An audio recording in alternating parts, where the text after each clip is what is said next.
Assalamualaikum warahmatullahi wabarakatuh. Baiklah, ketemu lagi dalam pelajaran produk kreatif dan kewirausahaan. Kali ini kita akan membahas tentang administrasi usaha.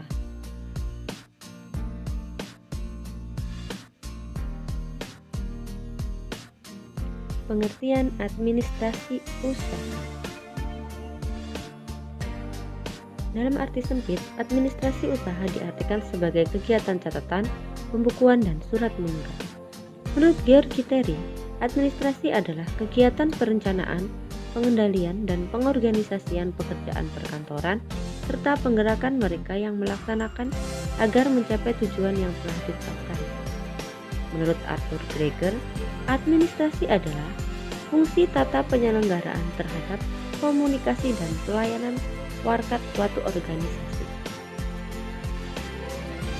Ciri-ciri administrasi usaha. Yang pertama, terdapat sekelompok orang. Yang kedua, terdapat bentuk kerjasama sekelompok orang. Yang ketiga, terdapat tujuan yang akan dicapai. Yang keempat, terdapat proses kegiatan usaha. Dan yang terakhir, terdapat aspek kepemimpinan, bimbingan, dan pengawasan. Fungsi administrasi. Yang pertama, melengkapi dan menyediakan serta mengelola berbagai buku administrasi perusahaan dengan baik dan teratur. Yang kedua, mencatat berbagai alat perlengkapan dari perusahaan dan berbagai kegiatan usaha ke dalam buku administrasi. Ketiga, mengerjakan berbagai buku administrasi dari perusahaan sesuai dengan bentuk peraturan dan ketentuan yang berlaku.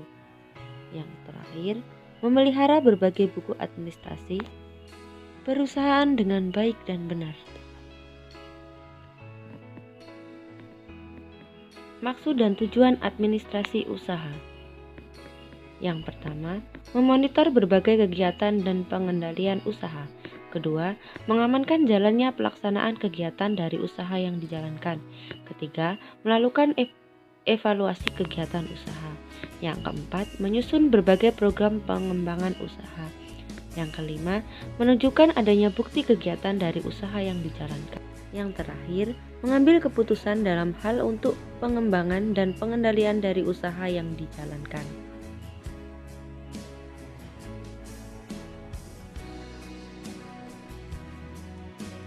Pengaturan dan pelaksanaan administrasi usaha. 1. Pengaturan catatan dan dokumen para konsumen, pelanggan, atau pembeli. 2. Pengaturan catatan dan pengarsipan dokumen-dokumen perusahaan. Yang ketiga, pengaturan catatan dan dokumen inventaris barang dagangan dan sebagainya. Yang keempat, pengaturan catatan dan dokumen personalia perusahaan. Yang kelima, pengaturan catatan dan dokumen transaksi usaha. Dan yang terakhir, pengaturan catatan dan dokumen pemasaran dan penjualan produk.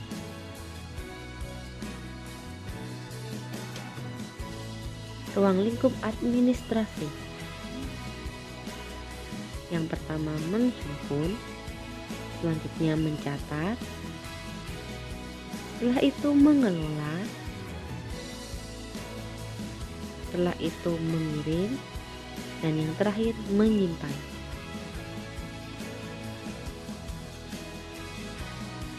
Aspek administrasi dalam pengelolaan usaha. Dalam suatu pengelolaan usaha, terdapat salah satu aspek yang harus dipelajari, yaitu administrasi dalam pengelolaan usaha. Dalam administrasi pengelolaan usaha, terdiri atas yang pertama, perizinan usaha. Perizinan usaha terdiri dari akta pendirian usaha, surat izin tempat usaha atau situ, surat izin usaha perdagangan atau SIUP, dan yang terakhir, nomor pokok wajib pajak atau NPWP. Yang kedua, surat menyurat. Terdapat beberapa jenis surat yang digunakan dalam kegiatan usaha, yang sering disebut dengan surat niaga. Jenis-jenis surat niaga terdiri dari surat perkenalan, surat permintaan penawaran, surat penawaran, surat pesanan, surat pemberitahuan pengiriman barang, dan yang terakhir, surat pengaduan. Yang ketiga, pencatatan transaksi barang dan jasa. Bukti transaksi dibagi menjadi dua macam, yaitu bukti transaksi internal dan eksternal. Bukti transaksi internal adalah jenis bukti yang dibuat oleh dan untuk internal perusahaan, seperti bukti kas masuk dan bukti kas keluar. Sedangkan bukti transaksi eksternal adalah suatu bukti transaksi yang memiliki hubungan dengan pihak luar, seperti faktur, kwitansi, nota, nota debit, nota kredit, dan cek. Yang keempat, pencatatan transaksi. Pencatatan transaksi dalam kegiatan wirausaha terdiri dari tujuan penyusunan laporan keuangan, syarat penyusunan keuangan, jenis-jenis laporan keuangan yang terdiri dari laporan arus kas, laporan perubahan modal, neraca, dan laporan laba rugi. Dan yang terakhir, pajak.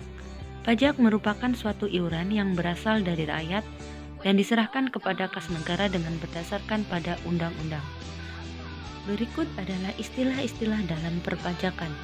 Yang pertama, wajib pajak, subjek pajak, objek pajak, SPT surat pemberitahuan, NPWP nomor pokok wajib pajak, PTKP penghasilan tidak kena pajak, dan yang terakhir PKP penghasilan kena pajak. Itulah yang dapat saya sampaikan. Kurang lebihnya saya mohon maaf. Saya akhiri. Wabillahi taufiq wal hidayah. Wassalamualaikum warahmatullahi wabarakatuh.